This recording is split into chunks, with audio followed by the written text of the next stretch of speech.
Let me add this point about the man in Beggar, the one who said he was the head of operations. Um, when you listen to the full recording of my interaction with him, you will hear the point at which, because it was clear that this gentleman, for instance, did not even understand. I mean, he was asking me questions as if he was asking questions about the staff in Benin Republic, as if GT Bank had a branch in Benin Republic. I kept having to correct him that you don't have a branch in Benin. So why would I have been talking to somebody in Benin? How would I have been going to make a complaint to somebody in Benin? You have no office in Benin. Why? And he was asking me, he was even expressing surprise and was asking me, so we were actually receiving money. He had no clue that these are things are happening. How do you provide support to people you have no clue are receiving your service, are using your services? So these guys are not even informed and educated about what the customers using their services are actually experiencing. They have no idea what experiences we are going through as travelers. And they don't want to inform or educate themselves about it. Instead, they still want to talk down to us when we're coming out and give them information they did not have in the first place. Now, you will find at a point in the recording, I was, because you've noticed the way we started, I crack jokes a lot. I do that, I try to do that. It's either that or I'm very polite, because I don't want anybody to say I antagonized him. That's why I responded in a negative manner. And you will see from the beginning of the recording how I was doing that.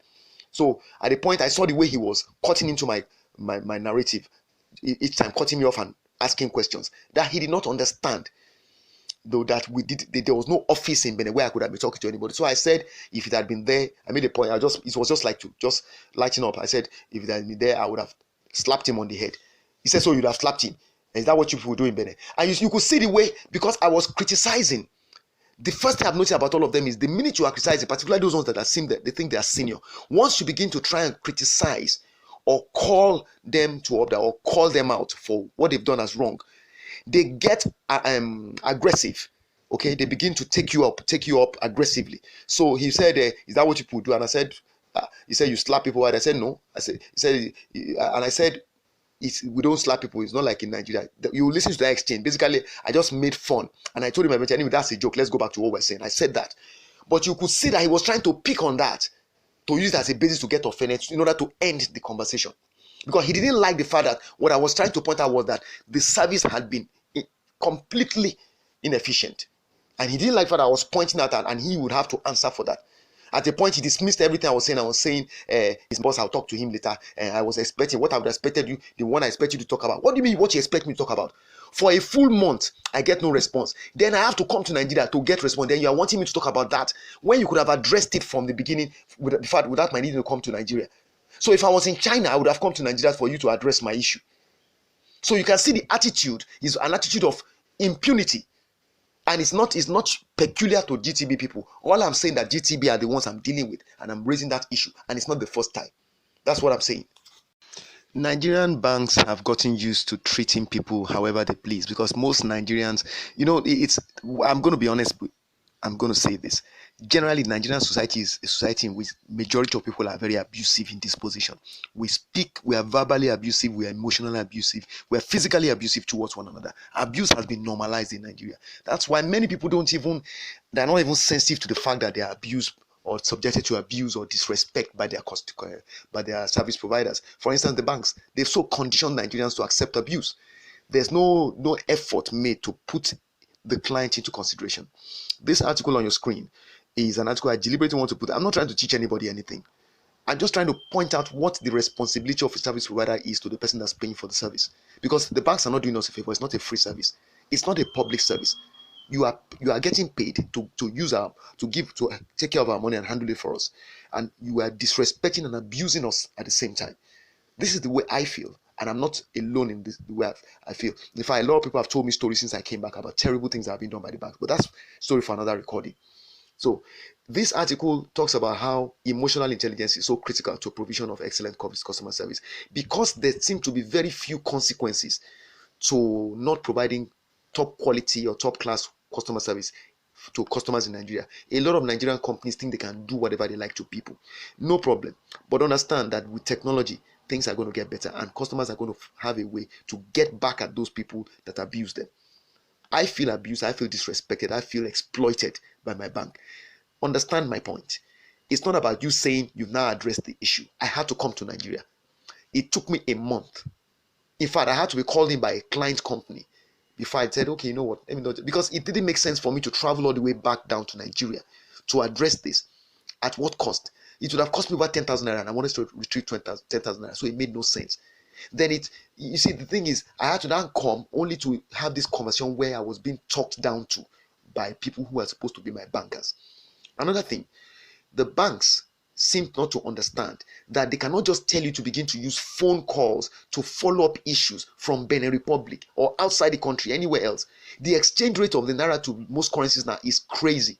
You really mean that when I've lost 10,300, I don't know when I'm going to get it back, you still want me to use my remaining money with me that I can use to survive, okay, and the other resources, and begin to use the internet at 250 naira for 200 megabytes, in addition to making phone calls at 100 naira per minute? You want me to do all of that in order to redress an issue that you have already been notified of through your branch manager on WhatsApp? He said it himself. You heard him say it in the recording. I think I've already initiated the log. I've already logged it. He thought he had. He didn't, and he did not check to see if he had, and he did not get back to me. And I was there roasting. If I did not come back to Nigeria, he wouldn't even know that he never did. So you are on your own the minute you are not within physical reach of the Nigerian bank. That's why I'm showing you this article. Look at this definition here. Daniel Goleman is the author of the book Emotional Intelligence, and the author of this article is quoting him. How customers feel when they interact with an employee determines how they feel about the company itself. In a psychological sense, the company as experienced by the customer is a sum of these interactions.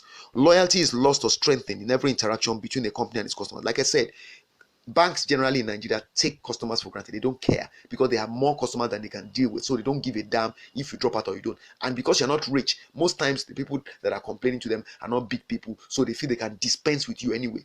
They can put you aside. I had this experience with GTB. I think it was in 2017, if I recall correctly.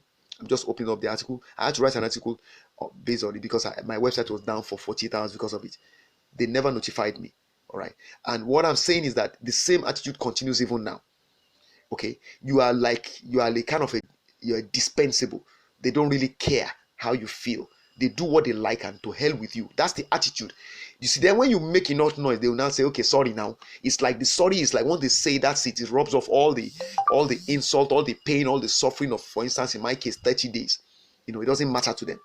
That's it. Now, I mentioned to you that the branch manager, the reason why I had his details was because he had told me he had helped me address an issue on my domiciliary account where my dollars were being deducted because of this dollar card. Please take a look at the screenshot you are seeing now. This is as of this morning. Look at the time there. This morning, the 23rd of January 2022 at 8:53 p.m. This still shows that dollar card is active. That makes no sense because here's a screenshot of the dollar card. You can see from there that dollar card is supposed to have expired in May 2021. I have no idea what to make of that, but I will not be surprised if I receive dollar payment again from another client and they deduct and tell me they're doing card maintenance, which is what they've been doing to me. This card, he told me he will personally handle it. He will make sure that thing is disabled. This card expired. I never opened it in first place. I never activated it because they said I needed $30 to activate it.